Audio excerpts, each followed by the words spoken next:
ওর তো বন্ধু বান্ধবের অভাব নাই। অলরেডি যখন হসপিটালে গিয়েছি, সে অনেকগুলা তার ফ্রেন্ড সার্কেল ডেকে নিয়ে, তার ফ্রেন্ড সার্কেল লিখনকে আলাদাভাবে নিয়ে ছেড় দিচ্ছে।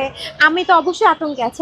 আমার বাবা মা বয়স্ক, উনি হয়তো বা ভিতরে আছে, কিন্তু ওনার ফ্রেন্ডরা তো বাইরে আছে, ওনারা তো আমাকে বিভিন্নভাবে ডিস্টার্ব করবে। আর আমি বলে রাখি ভাই, আমার যদি কোনো ক্ষতি হয়, প্রিন্স মামুন ছাড়া দুনিয়াতে আমার ক্ষতি করার মতো তার সারাউন্ডিং ছাড়া কেউ নেই। আমার যদি কোনো ক্ষতি হয়, আমার ফ্যামিলি সহ এটার জন্য ও দায়ী থাকবে। আপনাদের কাছে আমি বলে রাখি, একবার মারতে দেখেছেন, কিন্তু মোহনাকে 4 মাস মারছে এবং বিগত 15 দিনের মধ্যে ওকে আবারও 4বার অ্যাটাক করলো। না, 7 দিনের মধ্যে 4বার ওকে আবারও মেরেছে। তো লাইলার সাথে যেটা করেছে এটা তো অবশ্যই নিন্দনীয়, তবে লাইলার চেয়ে 1000 গুণ বেশি টর্চার মোহনাকে এই অল্প সময়ে করেছে এবং 4 মাস বিয়ে করার পর তাকে যে নির্যাতনটা করেছে, আমার মনে হয় না যে এরকম করা, বিশ্বাস করেন আমার ভালো লাগে না। আমাকে বলে ভিউয়ার্স, আমি কি বিবেক ব্যবসা করব?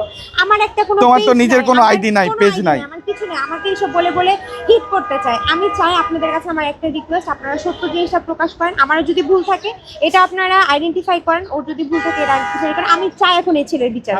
সন্ধ্যায় বলেছে মামুনের আমি জানি না ভাইয়া, বিয়ের পর থেকে আমি কিন্তু বলেছি এটাও, যে বিয়ের আগে কিন্তু উনি কখনো আমার গায়ে টাচ করেনি, উনি কখনো আমাকে একটা থাপ্পড় পর্যন্ত দেয়নি, বাট বিয়ের পর থেকে ওনার এইসব টর্চার শুরু হয়েছে।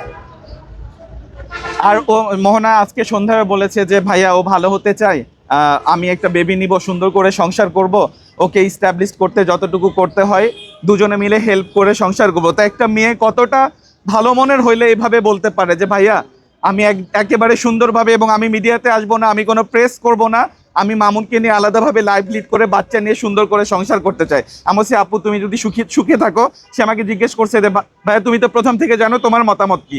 আমি নিজে বলছি আপু ঠিক আছে, মামুন যদি ভালো হতে চায় ওকে ভালো হওয়ার সুযোগ দাও, তুমি সুন্দর করে সংসার করো।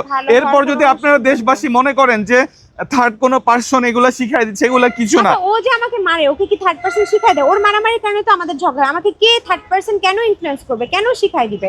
আমি যখন থার্ড পার্সনের হেল্প চাই তখন হয়তো বা তারা আমাকে হেল্প করতে আসে, বাট মামুন আমার সাথে মারামারি করে। এখানে তো লিখন মামুনের বাসায় যায়, মামুনকে বলে না যে তুমি মারো। লাইলা মামুনের বাসায় যায় তো বলে না যে মোহনাকে মারো। মারামারি তো ওরা আমার হয়, তখন না একটা মানুষ আসে। আপনারা মানে কেউ বলতেছে লাইলা করাইতেছে, লিখন করাইতেছে, ভাই ওরা কেন করাবে? মারামারি তো মামুন আমার সাথে করতেছে, এখানে তো ওরা কোনোভাবে ইনভলভ না। আমি ওর কাছ থেকে হেল্প চাইছি। আমার মা কেউ নাই দেখে ওকে ফোন দিয়ে রাতের বেলা বলছে যে লিখন বাবা একটু আসো, আমার মেয়েটাকে মেরে ফেলতেছে। তখন ও দৌড়ায়, সে এসে আমার জন্য মাইক খাইছে ওর মার হাতে।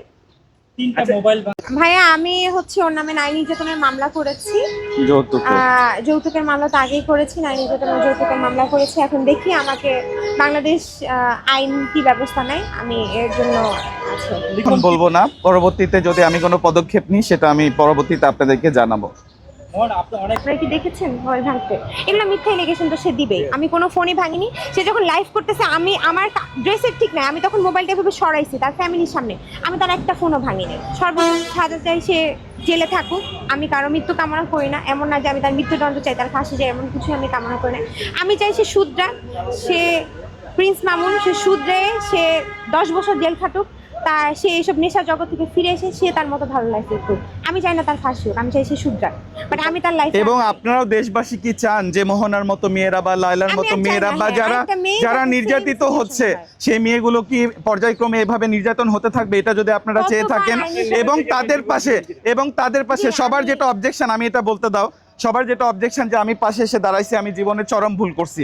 তো আপনাদের মধ্যে এরকম দয়াবান ব্যক্তি যদি কেউ থাকে, মোহনাকে যদি আপনারা ভালোবেসে থাকেন, আপনারা পাশে এসে দাঁড়ান, আমি এখান থেকে সরে যাব। আপনারা কেউ একজন মোহনা বা লাইলা বা আদার্স যে মেয়েগুলোর সাথে সে এই ধরনের অনৈতিক কাজ করেছে, অন্য কেউ এসে আপনারা দায়িত্ব নেন।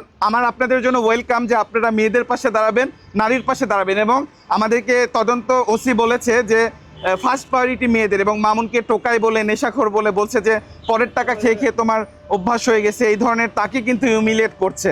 তো যেখানে প্রশাসনও আমাদেরকে হেল্প করতে চাচ্ছে, সেখানে আমি মোহনাকে অ্যাজ এ ভাই হিসাবে হেল্প করতে আসা, আমার মনে হয় না আমি কোনো অন্যায় করেছি। ওনার কোনো স্বার্থ নাই আমার কাছে, আমি ওনাকে ডেকেছি। আমার মা হেল্পলেস, আমাদেরকে কোনো রিলেটিভরা হেল্প করতেছে না, বিকজ আমার ফ্যামিলি সোশ্যাল মিডিয়াতে এসব রং তামাশা করে ভাইয়া ওনারা ইউজ টু নাই, এগুলাতে ওনারা পছন্দ করে না। আমি প্রেস করেছি দেখে আমার সাথে অনেক অভিমান করেছিল সবাই, আমার সাথে কেউ কথা বলেনি। আমার মাকে ওকে না পেয়ে এই অবস্থায় আপনাদের সন্তানরা হলে কি করতেন ভাইয়া? এই রাত 3টার দিকে যদি এরকম মারামারি হতো, আপনারা নিশ্চয়ই মানে স্টেপ নিতে বাধ্য হতেন, পুলিশ কল করতে, আইনি সহযোগিতা নিতে বাধ্য হতেন।